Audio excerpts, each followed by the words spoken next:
శ్రీరామ జయం. 7 నగరాలు ముక్తికారకాలు అయోధ్య, మధుర, మాయా, కాశీ, కంచి, అవంతిక, పురి, ద్వారవతి చైవ సప్తైతే మోక్షదాయకాః. ఈ 7 నగరాలలో అయోధ్య నగరంలో ఇప్పుడు మనం ఉన్నాం. ఇటువైపు అయోధ్య నగరం, ఇటువైపు సరయూ నది. నా వెనక ఉదయించే అస్తమించే సూర్య ప్రతిబింబం లాంటి వాతావరణంలో అస్తమించే సూర్యుడిని మనం చూస్తున్నాం. సూర్యుడు అస్తమించడు, మళ్ళీ ఉదయిస్తాడు. కొంచెం మనకు విరామాన్ని ఇస్తాడు, అంతే. అయోధ్య అంటే దేవతలకు సైతం ఓటమి లేనటువంటి ఈ దేహానికి ప్రతీక, ప్రపంచానికి ప్రతీక, విశ్వానికి ప్రతీక. అష్టాచక్ర అనవద్వారా దేవానాం పురః అయోధ్య అని వేద ప్రమాణం. ఈ అయోధ్య నగరంలో దశరథ కుమారుడైన ఆ రామచంద్రమూర్తి జన్మించాడు అని మనకు శ్రీరామాయణం వివరిస్తుంది. ఇటువైపు ఉన్న ఈ సరయూ నది మానస సరోవరంలో నుంచి వెలువడినటువంటి ఒకానొక నీటి ధారకు స్వరూపం కాగా, మరొక వైపున ఈ నగరానికి గంగా నది కూడా ఒడ్డు.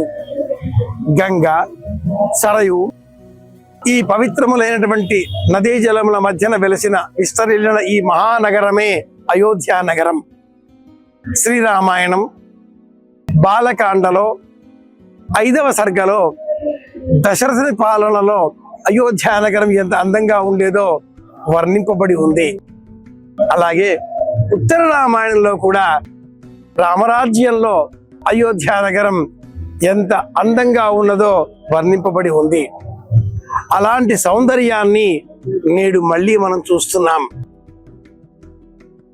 1992వ సంవత్సరం డిసెంబర్ 6వ తేదీన ఒకానొక సంఘటన అనంతరం చరిత్రలో నిలిచిపోయిన ఆ రోజు తర్వాత మళ్ళీ 2024వ సంవత్సరం జనవరి 22వ తేదీ ఈ భవ్య నవ్య రామ మందిరానికి ఆ రోజున నేటి దేశ ప్రధానమంత్రి నరేంద్ర మోడీ గారు మనందరికీ కూడా ఆ ఆలయాన్ని దర్శించే అవకాశాన్ని అందించడంతో చరిత్రలో మళ్ళీ మిగిలిపోయిన రోజు 2024 జనవరి 22.